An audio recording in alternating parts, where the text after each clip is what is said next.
17 जुलै 2025 रोजी सकाळी 5:45 वाजता बिहारच्या पटना शहरातील पारस हॉस्पिटलपासून थोड्या अंतरावर दोन व्यक्ती उभे होते. एक जण पांढऱ्या शर्टमध्ये होता आणि दुसऱ्याने हेल्मेट घातले होते. थोड्याच वेळात त्यांच्याजवळ 4 जण येतात, ज्यांनी टोपी घातलेली असते. त्यांच्या येण्याच्या काही क्षणातच हेल्मेट घातलेला व्यक्ती पुढे निघून जातो आणि उरलेले 5 जण एकमेकांशी थोडा वेळ चर्चा करतात. 1-2 मिनिटात ते 5ही जण हॉस्पिटलच्या दिशेने निघतात. त्या क्षणी कोणालाही याची कल्पना नव्हती की हे 5 जण कोणत्या उद्देशाने हॉस्पिटलमध्ये जात आहेत. सकाळी 7:30 वाजता पारस हॉस्पिटलच्या दुसऱ्या मजल्यावर शांतता पसरलेली होती. त्याच वेळी हे 5ही जण त्या मजल्यावरील कॉरिडॉरमध्ये प्रवेश करतात. रूम नंबर 209च्या बाहेर पोहोचताच हे 5ही जण आपल्याबरोबर आणलेली गन लोड करतात आणि त्याच रूममध्ये घुसून जोरदार गोळीबार करतात. सुमारे 10 सेकंद चाललेल्या या गोळीबारानंतर त्या खोलीत घुसलेल्या 5 जणांपैकी 4 जण लगेचच बाहेर येऊन जिन्याकडे पळू लागतात आणि त्याच्या 15 सेकंदांनी 5वा व्यक्ती मात्र अगदी शांतपणे जणू काही घडलंच नाही अशा थाटात हळूहळू चालत परत येतो.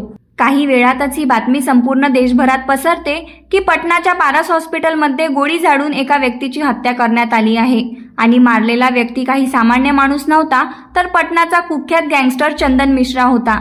ही घटना अगदी तशीच होती जशी 13 जून 1998 रोजी संध्याकाळी 5 वाजता घडली होती, जेव्हा ICUमध्ये भरती असलेल्या बिहार सरकारचे मंत्री ब्रिज बिहारी प्रसाद यांना हॉस्पिटलमध्ये घुसून पॉइंट ब्लॅक रेंजवरून गोळी झाडून ठार मारण्यात आले होते.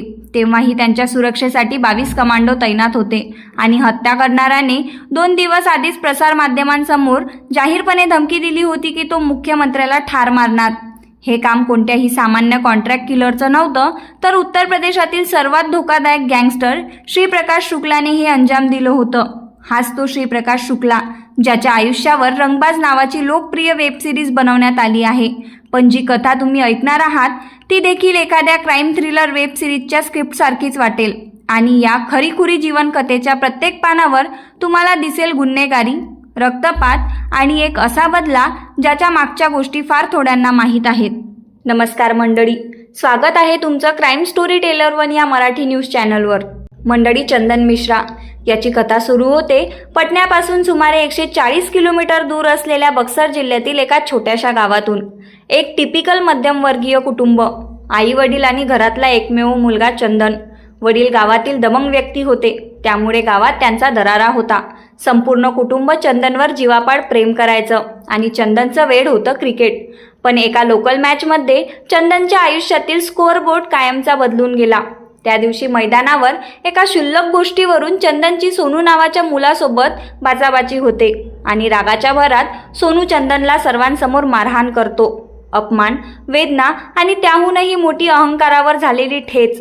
चंदन अपमानाचा बदला घेण्यासाठी सोनूच्या घरी तक्रार करायला जातो, पण तिथे न्याय न मिळता उलट अधिक अपमानच सहन करावा लागतो, कारण सोनूचे घरचेही त्याला मारून घालवतात. त्या रात्री चंदननं मनाशी ठरवून टाकलं, आता ही गोष्ट क्रिकेटची नव्हती, ही गोष्ट होती इज्जतीची.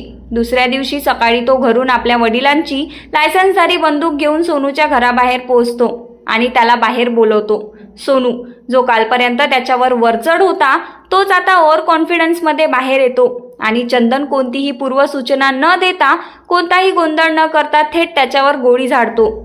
ही घटना होती त्याच्या आयुष्यातील पहिला मोठा टर्निंग पॉइंट. इथून चंदन मिश्रा एक सामान्य मुलगा बनतो एक खुनी.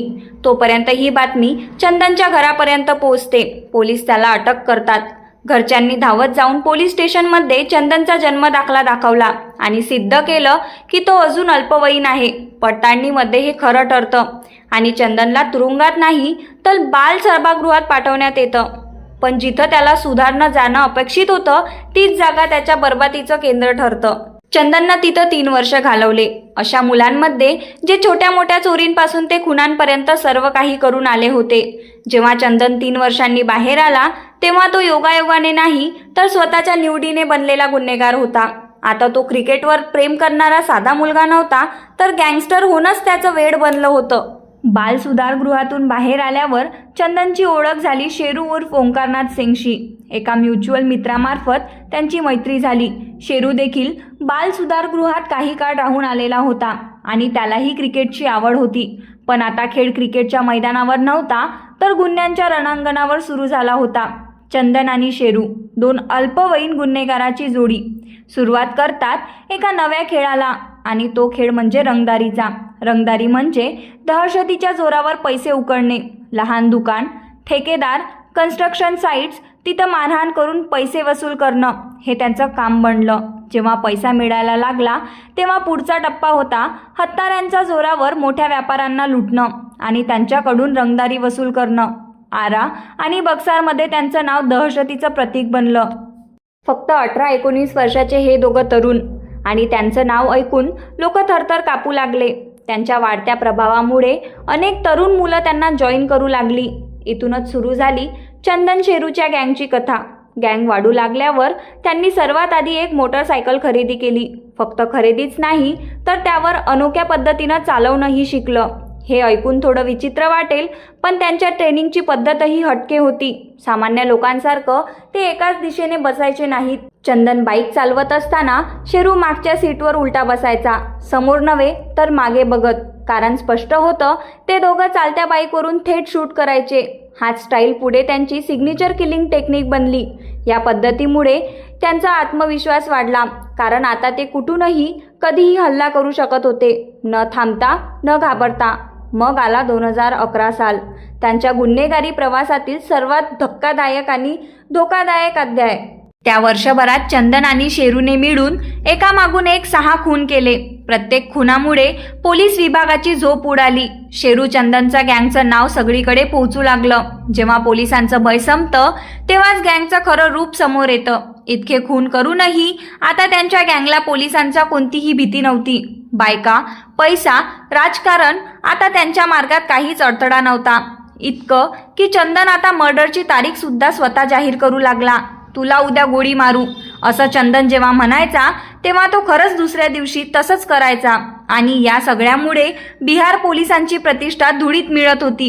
मीडियापासून ते जनतेपर्यंत, अगदी विरोधकांपर्यंत सगळेच पोलीस यंत्रणेवर प्रश्न विचार करू लागले.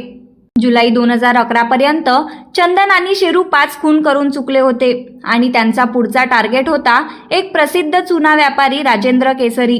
ते एक दबंग आणि यशस्वी व्यापारी होते, ज्यांची पोलीस, राजकारणी आणि अधिकाऱ्यांमध्ये चांगली ओळख होती.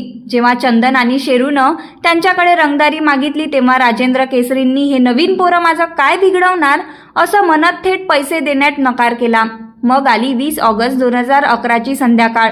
जेव्हा चंदनला कळलं की राजेंद्र यांनी पैसे देण्यास नकार दिला आहे तेव्हा तो प्रचंड चिडला आणि रागाच्या भरात सार्वजनिकपणे घोषणा केली, उद्या 21 ऑगस्टला मी राजेंद्र यांना गोळी मारणार. लोकांनी ही धमकी फारशी गांभीर्याने घेतली नाही. सगळ्यांना वाटलं एवढ्या मोठ्या व्यापाराला कोणी कसं मारेल. राजेंद्र केसरी स्वतःही आत्मविश्वासात होते, कारण त्यांचं राजकीय आणि पोलिसी प्रभाव त्यांच्या भोवती एक अदृश्य कवच होतं. पण दुसऱ्या दिवशी 21 ऑगस्टला सर्वांच्या अपेक्षांना फाटा देत चंदन आणि शेरूनं भर बाजारात राजेंद्र यांच्यावर गोळी झाडून खून केला. ही हत्या संपूर्ण बिहारच्या यंत्रणेला हादरवून गेली, कारण राजेंद्र केसरी केवळ एक व्यापारी नव्हते, तर त्यांची ओळख राजकारण आणि पोलीस यंत्रणेत खोलवर होती. त्यामुळे ही हत्या फक्त गुन्हेगारी नव्हे तर एक राजकीय मुद्दा बनली.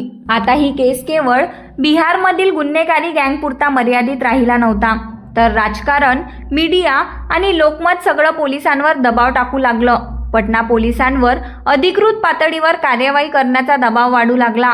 जेव्हा पोलीस जागे झाले तेव्हा चंदन आणि शेरूवर आधीच 25 गुन्हे नोंद केले होते. त्यातले 12पेक्षा जास्त फक्त हत्यांचे होते. पोलीस त्यांच्या मागे लागले होते तेव्हा चंदनला आणि शेरूला कळून चुकलं की यावेळी गोष्ट गंभीर आहे. मग त्यांनी कोणतीही वेळ न घालवता बक्सर सोडलं आणि थेट सीमापार नेपाळमध्ये पळून गेले. बिहार पोलिसांना याची माहिती मिळाल्यावर तेही नेपाळमध्ये पोहोचले.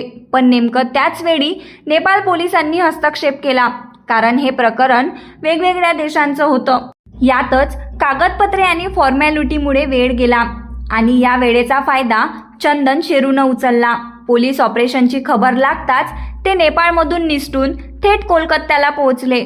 केवळ एका पावलाच्या अंतरावरूनच बिहार पोलिसांच्या हातून ते निसटले होते. काही महिने असंच चाललं. वर्ष संपत येत होतं तेव्हा पोलिसांवर वाढत्या दबावामुळे बिहार पोलिसांना एक नवी माहिती मिळाली, आणि यावेळी लोकेशन होतं कोलकाता. अखेर बिहार आणि बंगाल पोलिसांच्या संयुक्त ऑपरेशनमध्ये चंदन आणि शेरूला अटक करण्यात आली आणि इथून या कथेला एक नवीन वळण मिळाला। चंदन आणि शेरूला अटक करून त्यांना पुन्हा बक्सर येथे आणण्यात आलं। तेथे त्यांच्यावर लोअर कोर्टात खटला चालला, पण बक्सर जेलमध्ये या दोघांची इतकी दहशत होती की पोलिसांनी त्यांना वेगवेगळ्या तुरुंगामध्ये हलवायला सुरुवात केली। आधी भागलपूर जेल, मग बेयूर आणि नंतर पूर्णिया जेल। एका तुरुंगातून दुसऱ्या तुरुंगात जणू संपूर्ण सिस्टीमच या दोघांपासून हैराण झाली होती। मग आला राजेंद्र केसरीच्या हत्येचा निकाल, ज्यात लोअर कोर्टने चंदनला जन्मठेप तर शेरूला फाशी सुनावली। एकच गुन्हा पण दोन वेगवेगळ्या शिक्षा। हा निर्णय शेरूच्या मनात खोलवर घाव करून गेला।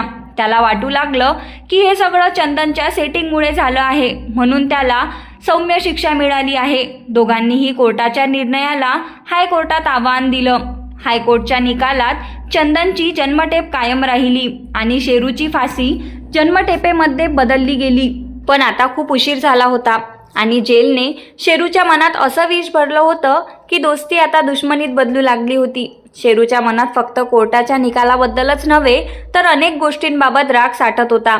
त्याला वाटू लागलं की चंदनने रंगदारी व लुटीच्या पैशाचा योग्य वाटप केला नाही। चंदनच्या कुटुंबातील एका मुलीशी शेरूची जवळीक वाढली होती, पण वेगळ्या जातीतला असल्याने चंदनला हे मान्य नव्हतं। तसेच जेव्हा पोलिसांनी गँगवर कार्यवाही केली तेव्हा शेरूच्या गटातीलच जास्त लोक एन्काउंटरमध्ये मारले गेले किंवा अटक झाले। जेव्हा शेरूचे लोक त्याला जेलमध्ये भेटायला आले तेव्हा त्याला त्यांनी सांगितलं की चंदनच पोलिसांना माहिती पुरवत आहे। जेलमध्ये बसलेल्या शेरूच्या मनात संतापाचा ज्वालामुखी धुमसत होता आणि जेव्हा चंदनने भागलपूर जेलमधून सोशल मीडियावर पोस्ट टाकल्या तेव्हा शेरूला खात्री पटली की चंदनची पोलीस आणि जेल प्रशासनातही थेट पोहोच आहे। एका गँगचे 2 साथी, एकाच केसचे 2 आरोपी, पण एकासोबत VIP ट्रीटमेंट तर दुसऱ्याच्या वाटेला अपमान। शेरूच्या मनात आता एकच विचार घोळत होता, चंदन फक्त स्वतःसाठी खेळतोय आणि आपण फक्त त्याचा फायदा करतोय। त्यांची दुश्मनी आता उघडपणे सुरू झाली होती।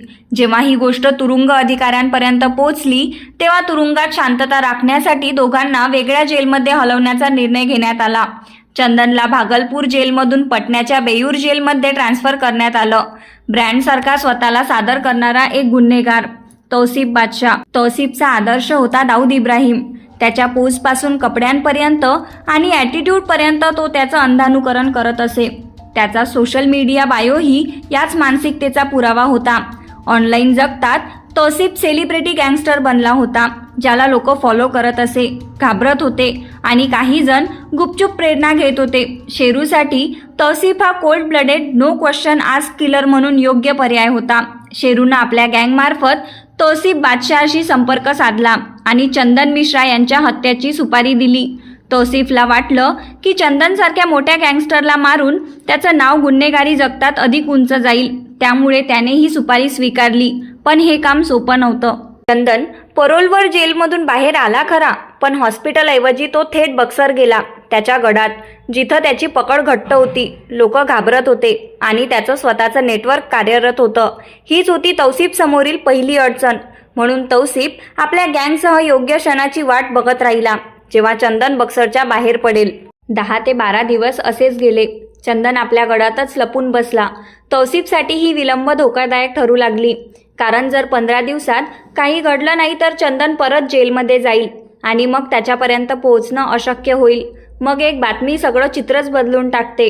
चंदन जेल परत जाण्यापूर्वी पारस हॉस्पिटलमध्ये पाईल्सच्या ऑपरेशनसाठी त्याला दाखल व्हायचं होतं। हेच ते कारण होतं ज्यामुळे त्याला परोल मिळाली होती। 13 जुलैला चंदन हॉस्पिटलमध्ये ॲडमिट झाला आणि 15 जुलैला त्याची सर्जरीही पूर्ण झाली। हा क्षणच होता ज्याची तौसिफ आतुरतेने वाट बघत होता।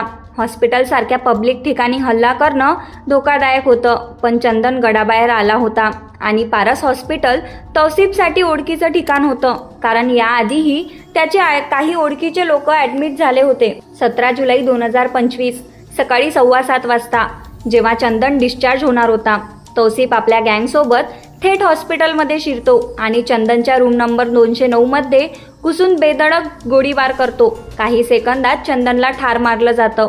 यानंतर ते सर्वजण 2 मोटरसायकलवरून पिस्तूल लहरवत सहज निघून जातात। पण ही फक्त एका गँगस्टरची हत्या नव्हती, ही हत्या सिद्ध करते की जर गुन्हेगारांना कायद्याची जराही भीती उरली नसेल तर मग सामान्य माणूस स्वतःला सुरक्षित समजावा तरी कसा? कारण ज्या सिक्युरिटी सिस्टीमवर आपण विश्वास ठेवतो त्याच सिस्टीममध्ये अनेक पातळ्यांवर केवळ त्रुटीच नाही तर बेईमानी देखील घर करून बसली आहे. 5 लोक कोणत्याही एंट्री पासशिवाय हॉस्पिटलमध्ये घुसले. हे स्वतःच एक सिक्युरिटी फेल्युअर आहे. हॉस्पिटलच्या नियमानुसार एका वेळी केवळ 2 व्यक्तींनाच रुग्णाला भेट देण्याची परवानगी असते, पण इथे 5 जण एकाच वेळी आत गेले. हे स्टाफची मिलीभगत किंवा बेफिक्रीकडे इशारा करतं. सीसीटीव्ही फुटेजमध्ये स्पष्ट दिसतंय की सर्व अटॅकर्स अनमास्क, बिंदास, कुठल्याही प्रकारच्या हिचकीविना रूममध्ये शिरतात. कसलाही कव्हर अप अटेम्प्ट नाही. रूमचा दरवाजा उघडाच होता की जाणबुजून तो बिघडवण्यात आला होता. ही बाब इन्सायडर इन्व्हॉल्वमेंटचा संशय वाढवते. सर्वात महत्त्वाचं, जेव्हा हल्लेखोर रूम बाहेरच पिस्तूल काढतात तेव्हा सीसीटीव्ही मॉनिटरिंग टीम काय करत होती? त्यांना काहीच संशयास्पद कसं वाटलं नाही.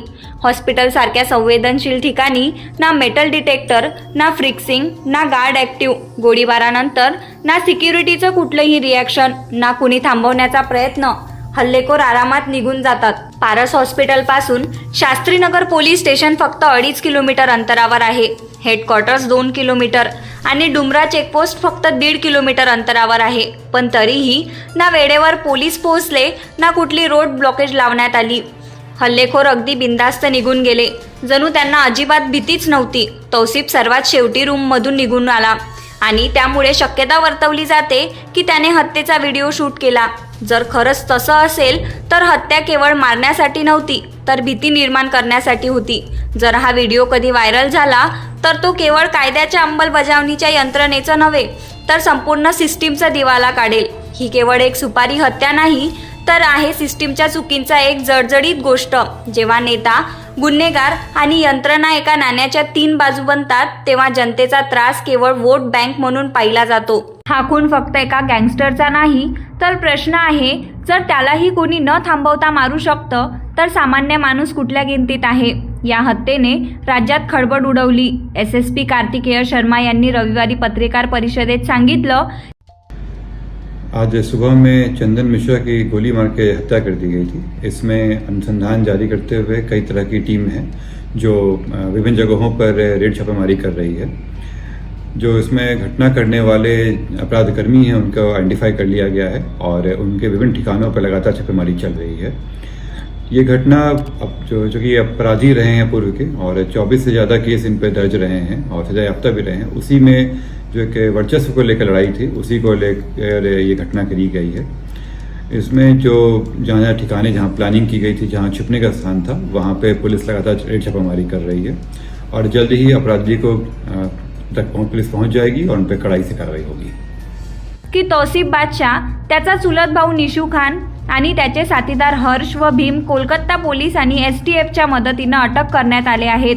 तसंच 3 शूटर्सना बिहार पोलिसांनी एन्काउंटर नंतर अटक केली, ज्यामध्ये बलवंत आणि रविरंजन सिंग या 2 गुन्हेगारांना पायामध्ये गोळ्या मारण्यात आल्या. इंटरोगेशनमध्ये उघड झालं की ही हत्या पूर्वनियोजित होती आणि तिची योजना निशू खानच्या घरी झाली होती. चंदनच्या हत्येमध्ये एकूण 9 जण थेट सामील होते. अजूनही वापरलेली बाईक व शस्त्र सापडलेले नाहीत. पोलीस अजूनही उर्वरित गुन्हेगारांच्या शोधात आहेत. ही गोष्ट आहे रीलावर जगणाऱ्या गुन्हेगारांची, जिथं बायोमधले डायलॉग, गन्स आणि दहशत हेच नव्या पिढीचं गँगस्टर स्टेटस बनवत चाललेलं आहे. ज्यामध्ये बलवंत आणि रविरंजन सिंग या 2 गुन्हेगारांना पायामध्ये गोळ्या मारण्यात आल्या. इंटरोगेशनमध्ये उघड झालं की हत्या पूर्वनियोजित होती आणि तिची योजना निशू खानच्या घरी झाली होती. चंदनच्या हत्येमध्ये एकूण 9 जण थेट सामील होते. अजूनही वापरलेली बाईक व शस्त्र सापडलेले नाहीत. पोलीस अजूनही उर्वरित गुन्हेगारांच्या शोधात आहेत. ही गोष्ट आहे रीलावर जगणाऱ्या गुन्हेगारांची, जिथं बायोमधले डायलॉग्स, गन्स आणि दहशत हेच नव्या पिढीचं गँगस्टर स्टेटस बनत चाललंय. जर तुम्हाला असले क्राईम केसेस ऑडिओ फॉर्ममध्ये ऐकायला आवडतात तर आमच्या चॅनल क्राईम स्टोरी टेलर 1ला नक्की सबस्क्राईब करा.